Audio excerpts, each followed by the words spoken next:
और बुलेटिन की शुरुआत कर रहे हैं बड़ी खबर के साथ। पाली से बड़ी खबर है, जहां 4 घंटे की मशक्कत के बाद फिलहाल पैंथर को पकड़ लिया गया है और पैंथर को बेहोश करने में विभाग के पसीने छूट गए। 4 बार कोशिश करने के बाद पैंथर ट्रैंकुलाइज किया गया और रेस्क्यू के बाद देसुरी रेस्क्यू सेंटर अब पैंथर को लाया गया है। घायल पैंथर के पैर से लोहे का फंदा निकाला गया है। डॉक्टरों की देखरेख में पैंथर की हालत जो है वो स्थिर बताई जा रही है। और ये पाली से खबर है, ये आप देखिए तस्वीरें पैंथर की जो कि घायल हालत में था। हालांकि अब उसको ट्रैंकुलाइज कर लिया गया है, पकड़ा गया है पैंथर को। 4 घंटे की इसमें कोशिश रही, 4 घंटे की कड़ी मशक्कत के बाद पैंथर को पकड़ लिया गया है। सुभाष हमारे संवाददाता जुड़ गए ज्यादा जानकारी के साथ। सुभाष, क्या जानकारी मिल रही है? पैंथर घायल था, 4 घंटे लगे उसको पकड़ने में। बहुत ज्यादा विभाग के जो कर्मचारी हैं उनके पसीने छूट गए इस पैंथर को पकड़ने के लिए। देखिए शुभेंदु, बिल्कुल सही है कि तकरीबन 4 घंटे की मशक्कत के बाद में ट्रैंकुलाइज हुआ था। सबसे बड़ी बात तो ये थी कि जिस तरीके से वन विभाग की टीम और वन विभाग के अधिकारी ये दावा किए जा रहे थे कि इस पैंथर कंजर्वेशन के अंदर किसी भी प्रकार का शिकार नहीं किया जाता, और उनकी आज पोल खुलती हुई सामने नजर आई कि उसके जो घायल हुआ था पैंथर, उसका कारण यही था कि जो लोहे का फंदा बना रखा था शिकारियों ने, उसमें उसका पैर फंस गया था। गनीमत रही तो वो फंदा तोड़ करके भाग चुका था और उसी की वजह से वो घायल हुआ था, और घायल अवस्था में वो हमलावर हो गया था। बीच में देशूरी की जो रेस्क्यू टीम थी उसके ऊपर भी हमला कर दिया था। अभी जो पैंथर है घायल, उसकी हालत स्थिर है, डॉक्टरों के कंजर्वेशन में है, और रात भर ऑब्जर्वेशन में रखने के बाद ही तय किया जाएगा कि क्या उसको वापस देशूरी के वन में छोड़ना है या जोधपुर लेके जाना है। अच्छा सुभाष, इसमें एक चीज और बताइए, शिकारी के बारे में बताया गया कि वहां पर जो है कांटा लगाया गया था, तो क्या उसके बारे में अभी तक कोई जानकारी मिली है? इसके बारे में भी जांच हो रही है क्या? बिल्कुल, इस बारे में अधिकारियों से बात करने की कोशिश की तो अभी कुछ भी बोलने से इनकार कर दिया है, लेकिन अंदरूनी जो बात सूत्रों से मालूम पड़ी है कि बताया जा रहा है कि जल्द ही शिकारियों की तलाश है, और कुछ लोगों के नाम जरूर सामने आ रहे हैं, लेकिन अभी अधिकारी कुछ भी बताने से इनकार करें। लेकिन एक बात तो तय हो गई है कि जिस तरीके से ये शिकार करना और शिकारियों को लेकर के बातें बताई जा रही थी कि यहाँ किसी भी प्रकार का शिकार नहीं होता है, वो सारे के सारे दावे खोखले साबित हो गए। सुबह ठीक है, बहुत शुक्रिया सुभाष रोहिशवाल इस पर जानकारी देने के लिए।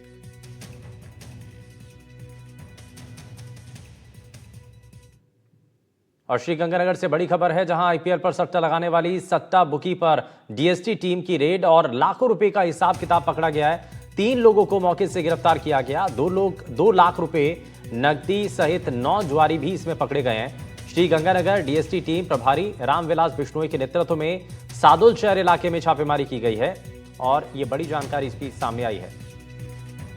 तो 2 लाख रुपए कैश के साथ 9 लोग इसमें गिरफ्तार किए गए हैं। सट्टा बुकी पर डीएसटी टीम ने रेड की है, कार्रवाई की है। आईपीएल मैच पर ये लोग सट्टा लगाते थे और लाखों रुपए का इसमें हिसाब किताब सामने आया है और 3 लोगों को मौके से गिरफ्तार कर लिया गया है। प्रदीप हमारे संवाददाता जुड़ गए हैं ज्यादा जानकारी के साथ। प्रदीप, सट्टा बुकी पर डीएसटी टीम ने कार्रवाई की। बिल्कुल शुभेंदु, आज श्री गंगानगर में है वो डीएसटी टीम ने एसपी गौरव यादव के निर्देशन में 2 अलग अलग कार्रवाइयां की है और दोनों कार्रवाइयों में करीब 2 लाख रुपए की नकदी व 9 जुआरियों को पकड़ा है। तो वहीं दूसरी कार्रवाई में आईपीएल पर सट्टा लगाने वाली बुकी टीम पर है वो डीएसटी टीम ने रेड की है, जिसमें पुलिस ने लाखों रुपए का हिसाब किताब, मोबाइल, लैपटॉप सहित कई चीजें बरामद की है और 3 लोगों को मौके से गिरफ्तार किया है। डीएसटी टीम ने है जो डीएसटी प्रभारी रामविलास बिश्नोई की टीम ने सादुल शहर के सिंगला रिसोर्ट में इस कार्रवाई को अंजाम दिया है और डीएसटी टीम के एएसआई सुरेंद्र जैनी की पूरी कार्रवाई में अहम भूमिका रही है। अब पुलिस पूरे मामले को लेकर है वो आरोपियों से पूछताछ कर रही है। हालांकि अभी तक यह कन्फर्म नहीं हुआ है कि जो हिसाब किताब है वो करोड़ों रुपए में भी जा सकता है। पुलिस अभी पूरे मामले को लेकर है वो जांच कर रही है, आरोपियों से पूछताछ कर रही है। जी ठीक है, बहुत शुक्रिया प्रदीप इस पर जानकारी देने के लिए। तो फिलहाल आरोपियों से अभी पूछताछ की जा रही है। वहीं सीकर के खाटू श्याम जी के पास ग्राम पंचायत मगनपुरा गांव के गोचर भूमि में अचानक से आग लग गई और तेज हवाओं के कारण आग रिहायशी इलाकों में और खेतों की तरफ बढ़ने लगी।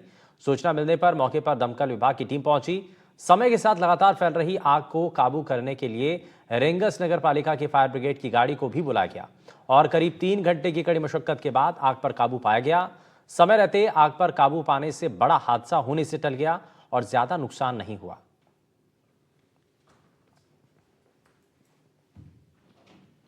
तो ये तस्वीर आप देख रहे हैं, समय रहते दमकल विभाग की टीम मौके पर पहुंच गई और इस आग पर काबू पाया गया। 3 घंटे की कड़ी मशक्कत के बाद आग पर काबू पाया गया और आप देखिए कि इस गौचर भूमि में बहुत तेजी के साथ आग बढ़ती चली गई, लेकिन तेज हवाओं की वजह से आग ज्यादा फैलने लगी थी।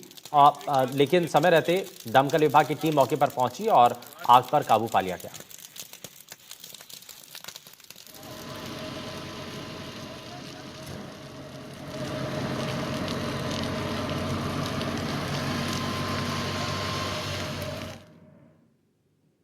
दौसा से बड़ी खबर है, जहां पश्चिमी विक्षोभ का दौसा जिले में असर दिखाई दे रहा है। मौसम का अचानक से मिजाज बदलता हुआ नजर आया। बांदीकुई में झमाझम बारिश के साथ ओले गिरे। जिले के अलग अलग इलाकों में बारिश हुई है और लोगों को भीषण गर्मी से राहत मिली है। तो फिलहाल बारिश की वजह से जो मौसम का मिजाज बदला है, उसकी वजह से थोड़ा सा आम लोगों को राहत मिली है। बांदीकुई में अलग अलग इलाकों के अंदर बारिश हुई है और लोगों को भीषण गर्मी से फिलहाल राहत मिलती हुई दिखाई दी है। पश्चिमी विक्षोभ का दौसा जिले में भी इसका असर दिखाई दे रहा है और मौसम का अचानक से मिजाज बदलता हुआ नजर आया। बारिश हुई है, बांदीकुई में झमाझम बारिश के साथ ओले गिरे हैं और जिले के अलग अलग इलाकों में बारिश की जो तस्वीरें हैं वो सामने आई हैं। ये आप तस्वीरें देख रहे हैं जहां पर लोगों को भीषण गर्मी से राहत मिली है और पश्चिमी विक्षोभ का दौसा जिले में भी असर दिखाई दे रहा है। और भीषण गर्मी जहां एक तरफ लोगों को परेशानी में घिरे हुई थी, लेकिन वहीं दूसरी तरफ बारिश की वजह से गर्मी से लोगों को कुछ हद तक राहत जरूर मिली।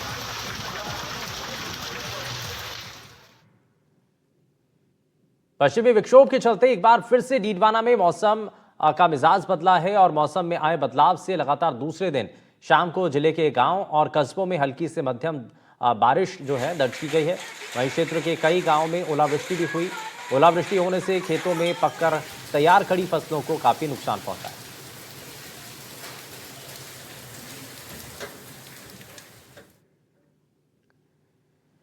जयपुर के लालकोठी क्षेत्र में शो मंदिर में अराजक तत्वों द्वारा शो परिवार की मूर्तियों को खंडित करने का मामला लगातार तूल पकड़ रहा है। कांग्रेस नेताओं ने आरोप लगाया कि प्रशासन ने बिना विधिवत प्राण प्रतिष्ठा के नई मूर्तियों को मंदिर में स्थापित कर दिया। इस घटना के विरोध में कांग्रेस नेताओं और कार्यकर्ताओं ने मंदिर परिसर में प्रदर्शन किया। कांग्रेस के वरिष्ठ नेता और कल्याण बोर्ड के पूर्व अध्यक्ष महेश शर्मा, कांग्रेस पार्षद भरत मेघवाल सहित कई पदाधिकारी कार्यकर्ता इस दौरान हनुमान चालीसा का पाठ कर सद्बुद्धि की प्रार्थना करते नजर आए।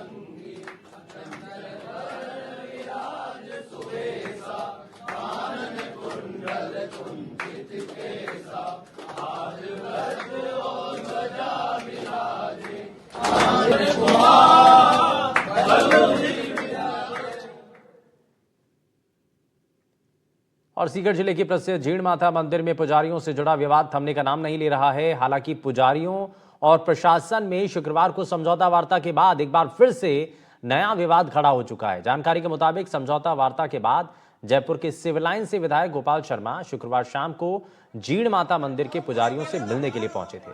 इसी दौरान पूर्व मंत्री राजेंद्र गुडा भी वहां पर पहुंच गए। विधायक गोपाल शर्मा ने पुजारियों से मामले में कहा कि आप लिखित में सरकार को दो, जिससे और भी सख्त एक्शन सरकार ले। जिस पर पूर्व मंत्री राजेंद्र गुडा ने कहा कि मामले का वीडियो फोटो पिछले कई दिनों से वायरल हो रहा है और पूरा मामला मीडिया में आ चुका है। अब मामले में लिखित में लेने की बात कहां से आ गई। विधायक गोपाल शर्मा ने पूर्व मंत्री गुडा को कहा कि आपकी राय नहीं ले रहा हूं। इस मुद्दे को लेकर पूर्व मंत्री गुडा और विधायक गोपाल शर्मा के साथ उनके समर्थकों में जमकर तकरार।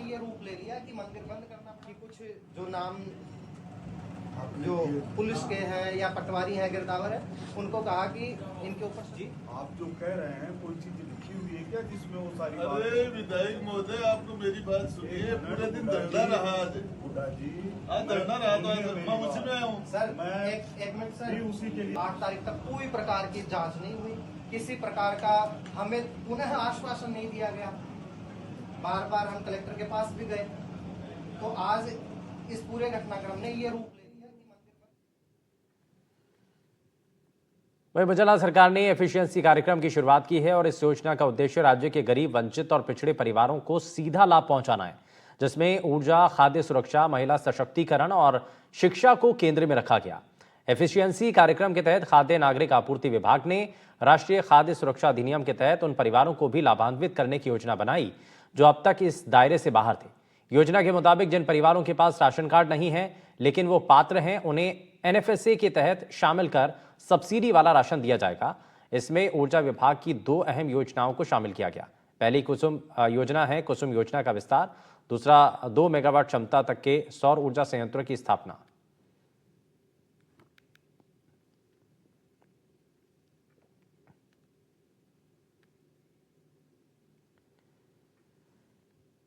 वहीं शिक्षा और पंचायती राज मंत्री मदन दिलावर बारां प्रवास पर रहे और दिलावर बारां के अंता तहसील के पलायथा गांव पहुंचे, जहां कार्यकर्ताओं ने उनका भव्य स्वागत किया।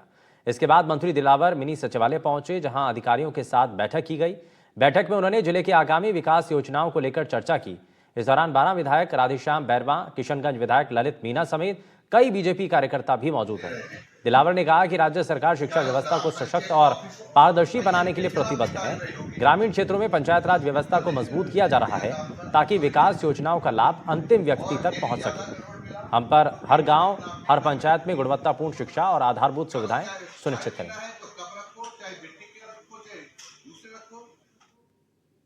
गर्मी में पानी की समस्याएं होती हैं, लेकिन जल जीवन मिशन जो हमारा आया है और उसके कारण से हर घर में पानी देने की बात हमने कही है और उसके कारण से सोर्सेज कम पड़ रहे हैं, क्योंकि पहले हर घर में नल से पानी नहीं जाता था, इसलिए इतनी पानी की जरूरत नहीं पड़ती थी। क्योंकि कुछ लोग अपने हिसाब से कई कुएं से व्यवस्था करते थे, तो कई अपना खुद खोद करके खुद ट्यूबवेल चला करके व्यवस्था करते थे। अब क्योंकि हर घर में जल देने जा रहे हैं और ये योजना प्रगति पर है, तो इसमें कई प्रकार के कई अभी काम अधूरे होंगे, कई सोर्स का निर्माण पूरा नहीं हुआ होगा, ये दिक्कत है। लेकिन हम जनप्रतिनिधि हैं, चाहे माननीय वसुंधरा जी हो या हम हों। झालावाड़ के पंडित दीनदयाल उपाध्याय एयरपोर्ट पर बने देश के सबसे बड़े रनवे में शुभारंभ होने वाले नवनिर्मित रनवे का विधिवत शुभारंभ हो गया है। अब यहां के लोगों को व्यावसायिक उड़ानें शुरू होने का बेसब्री से इंतजार है। जानकारी के लिए आपको बताएं कि इस एयरपोर्ट का रनवे 3120 मीटर लंबा है, जहां बोइंग 747 जैसे जंबो जेट भी आसानी से उतर सकते हैं। इतना लंबा रनवे झालावाड़ एयरपोर्ट के अलावा सिर्फ उत्तर भारत के जालंधर और कुशीनगर जैसे बड़े शहरों में ही है। पूर्व मुख्यमंत्री वसुंधरा राजे और उनके सांसद पुत्र दुष्यंत ने इस एयरपोर्ट से दिल्ली के लिए पहली उड़ान भरी और जेट विमान की इस उड़ान के बाद अब झालावाड़ हवाई सेवा से जुड़ गया है। आपको साथ ही ये भी बताएं कि रेल और हवाई सेवा भी इसमें है। समुद्र होता तो क्रूज जहाज भी इसमें चल सकता था। साथ ही साथ कहा गया है कि प्रधानमंत्री और केंद्र सरकार लगातार इस पर काम कर रही है। पूर्व मुख्यमंत्री वसुंधरा राजे ने प्रधानमंत्री नरेंद्र मोदी और सीएम भजन लाल का इस पर आभार व्यक्त किया। उन्होंने कहा कि यातायात के लिए 4 मार्ग होते हैं, सड़क, रेल, हवाई और जलमार्ग। जब पहली बार यहाँ से सांसद बनी तब इस क्षेत्र में सड़क मार्ग बहुत कम थे, जो अब भी वो दुरुस्त नहीं थे, लेकिन अब चमचमाती सड़कें बनाई जा रही हैं। सीकर जिले की दादिया थाना पुलिस ने बड़ी कार्रवाई करते हुए 10,000 के इनामी बदमाश को गिरफ्तार किया। आरोपी मनोज महिला झुंझुनू जिले के मुकुंदगढ़ पुलिस थाने का हिस्ट्री शीटर है। आरोपी ने रविंद्र कटेवा सहित अन्य साथियों के साथ मिलकर 25 नवंबर 2024 को कुछ गाड़ी सवार लोगों पर हमला किया। साथ ही एक शख्स का अपहरण कर उसके साथ जमकर मारपीट की, जिसमें दादिया थाने में करीब 1 दर्जन लोगों के खिलाफ मुकदमा दर्ज कराया गया। इसके बाद पुलिस ने कई आरोपियों को गिरफ्तार भी किया था और अब हिस्ट्री शीटर मनोज महिला को गिरफ्तार किया।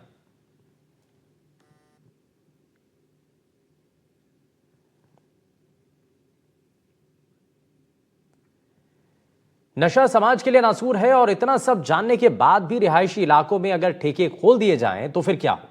अब इसको लेकर गांव की महिलाओं ने एक अनूठे तरीके से प्रदर्शन कर भजन, कीर्तन और गीत गाए हैं।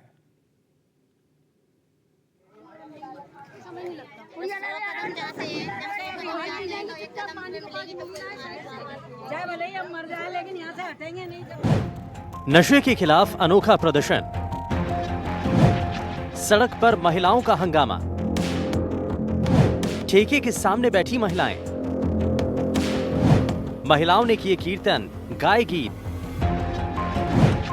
बिन पिए नशा हो जावे है। आबादी वाला क्षेत्र है, यहाँ पर सभी समुदाय के लोग रहते हैं। शराब के ठेके के पास में यहाँ पर स्कूल भी है, 3 स्कूल बताए गए हैं और मंदिर भी है। ठेके के सामने बैठी महिलाओं का नशे के खिलाफ ये दर्द, ये परेशानी एक गीत के रूप में नजर आ रही है। लोग रहते हैं, शराब के ठेके के पास में यहाँ पर स्कूल भी है, 3 स्कूल बताए गए हैं और मंदिर भी है। बीते काफी समय से इलाके में ठेके के होने से बेहद परेशान महिलाओं ने एक अलग तरीके से प्रदर्शन किया। शुक्रवार को महिलाओं ने हंगामा कर शराब की दुकान में तोड़फोड़ के बाद फिर धरना शुरू कर दिया।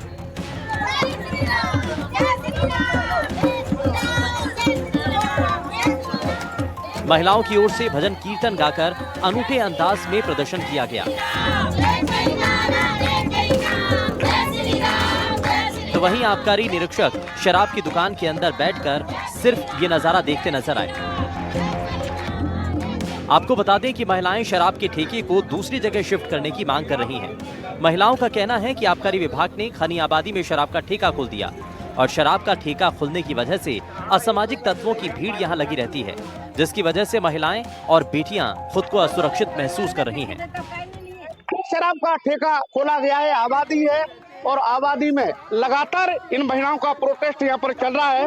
इनकी क्या मांग है? आपका नाम क्या है? आपका मेरा नाम रेणु पाराशर है और मैं ये चाहती हूँ कि ये जो शराब का ठेका ये बंद किया जाए हर हालत में। महिलाओं से बहुत खिलवाड़ होगा, आगे के लिए बच्चों के लिए खिलवाड़ होगा, इसके लिए इसका जिम्मेदार कौन होगा? प्रशासन के पास जाओ, वो नशे में तो नहीं है, नशे में है, हमें मालूम बात दे वो आप कलेक्टर को अवगत कराया आपने इस मामले से?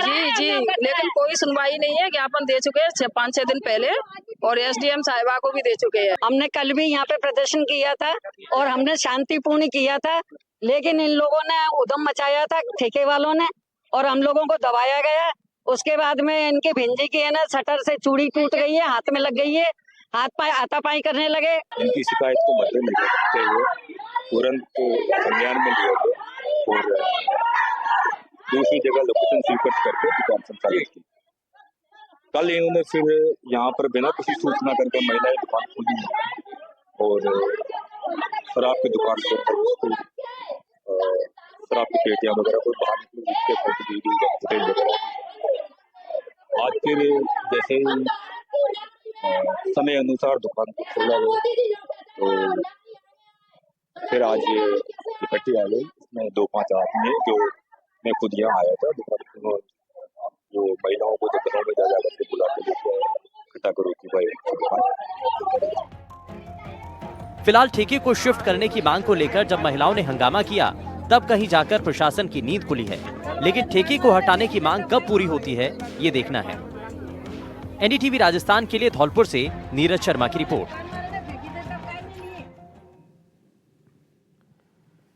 खनन का खेल ग्रामीणों की जान पर आफत बनकर बरस रहा है। आलम यह है कि खनन से परेशान लोगों ने गांव छोड़ने तक की धमकी दे दी है। मामला राजस्थान के झुंझुनू का है, जहां खनन ब्लास्टिंग से परेशान ग्रामीणों ने गांव छोड़ने की बात कह दी है। क्यों आखिर वो ऐसा कह रहे हैं, आगे देखिए आप।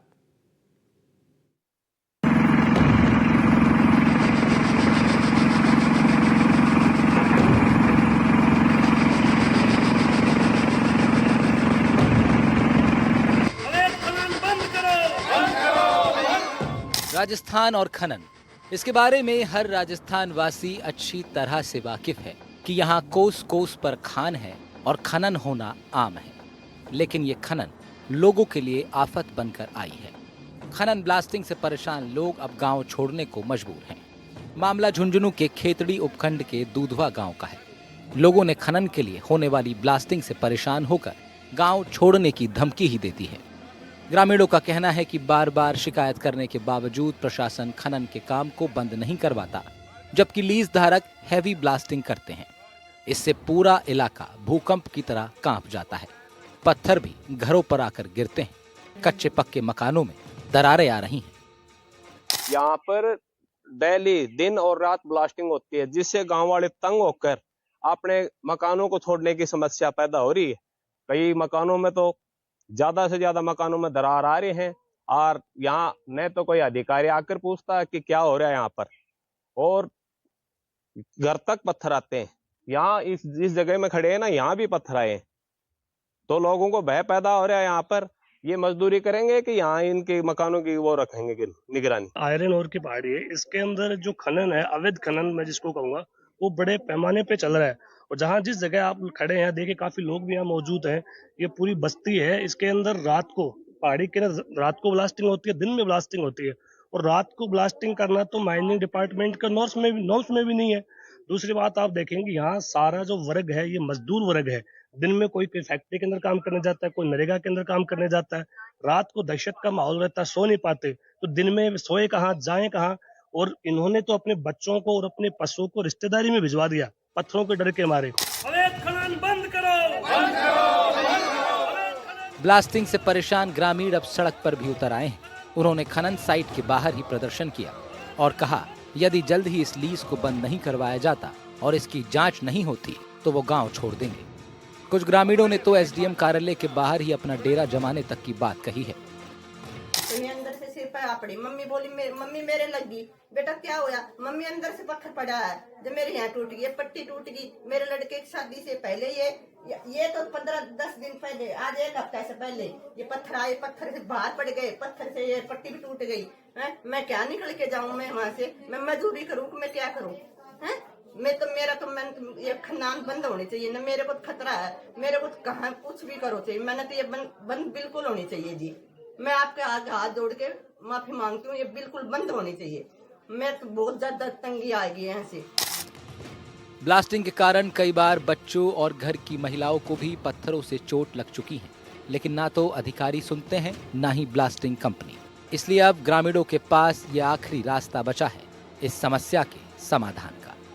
देखते हैं अब कि उनकी इस चेतावनी पर शासन प्रशासन क्या एक्शन लेता है। Bureau report, NDTV Rajasthan.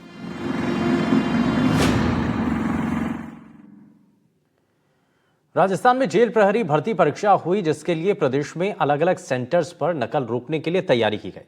Centres पर सुरक्षा इतनी ज्यादा कड़ी थी कि हाथ में बंधा कलावा तक लोगों को उतारना पड़ा। एक रिपोर्ट आप देखिए।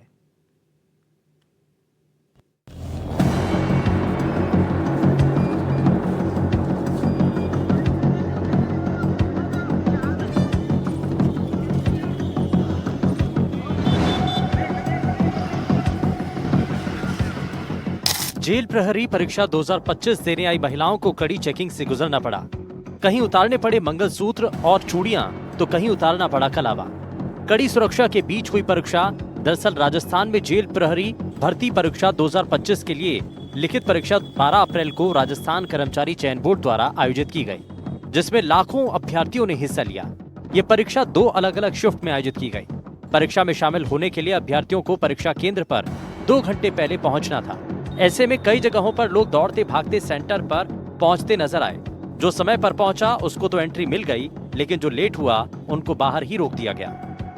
सर ओरिजिनल आईडी, फोटो, एक पेन और ट्रांसपेरेंट पेन है विद सब चीजें होते हुए जो भी प्रक्रिया हमारे को वहाँ से कर्मचारी चयन बोर्ड से दिए उन सभी को फॉलो करते हुए हम इनको एंट्री दे रहे हैं। बायोमेट्रिक प्रक्रिया से साफ होता है कि कोई डमी कैंडिडेट नहीं बैठ सकता या हाँ, डमी कैंडिडेट नहीं बैठ सकता। तो पूरी जो प्रक्रिया है वो सही है मतलब? हाँ अभी तो सही है, पर नॉर्मलाइजेशन बेकार है। तो उसमें क्या दिक्कत आ रही है? उसमें किसी को बढ़ जाते हैं नंबर, किसी घट जाते हैं। वहीं राजस्थान के अलग अलग जिलों में केंद्रों पर हुई भर्ती परीक्षा पर काफी भीड़ देखने को मिली। पहली पारी में परीक्षा देने आए अभ्यर्थियों को कड़ी जांच से गुजरना पड़ा। एक तरफ जहां प्रवेश करते समय अभ्यर्थियों की मेटल डिटेक्टर से जांच की गई, वहीं जांच कर रहे सुरक्षा कर्मियों की ओर से सुरक्षा नियमों का हवाला देते हुए महिला अभ्यर्थियों से मंगलसूत्र और अन्य आभूषण तक उतरवा दिए गए और फिर उन्हें परीक्षा केंद्र में जाने दिया गया। वहीं परीक्षा देने आए अभ्यर्थियों को कड़ी जांच से गुजरना पड़ा, जिसमें महिला अभ्यर्थियों से चूड़ियां, गले की चेन, अंगूठी, मंगलसूत्र सहित आभूषण तक उतरवा दिए गए। परीक्षा के लिए सेंटर्स पर तैयारी पूरी तरीके से नजर आई, लेकिन जो लोग थोड़ा सा लेट हो गए उनके लिए मुश्किलें जरूर दिखाई दी। Bureau report, NDTV Rajasthan.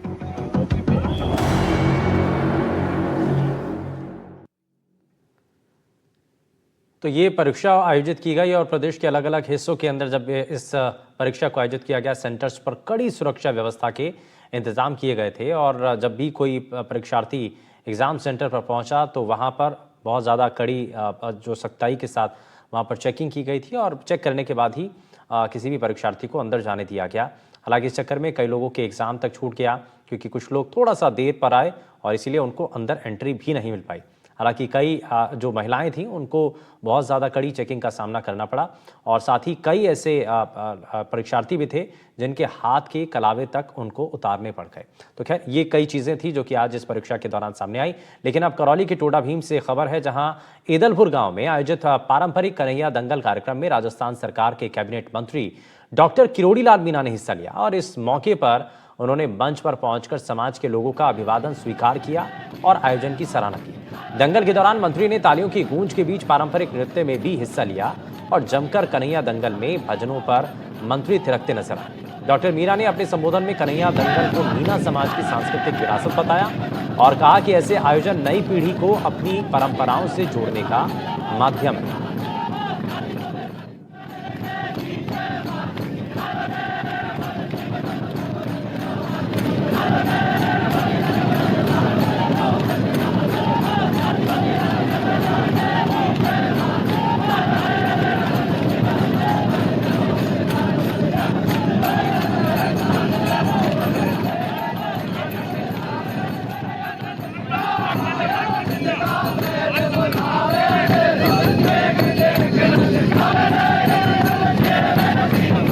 देखा आपने ये मंत्री किरोड़ी लाल मीणा जो कि सांस्कृतिक कार्यक्रम में पहुंचे थे और जमकर थिरकते हुए नजर आए। यहाँ रुकने एक छोटे से ब्रेक के लिए आपका ही मत जाएगा। बने रहिए एनडीटीवी राजस्थान के साथ। नमस्कार।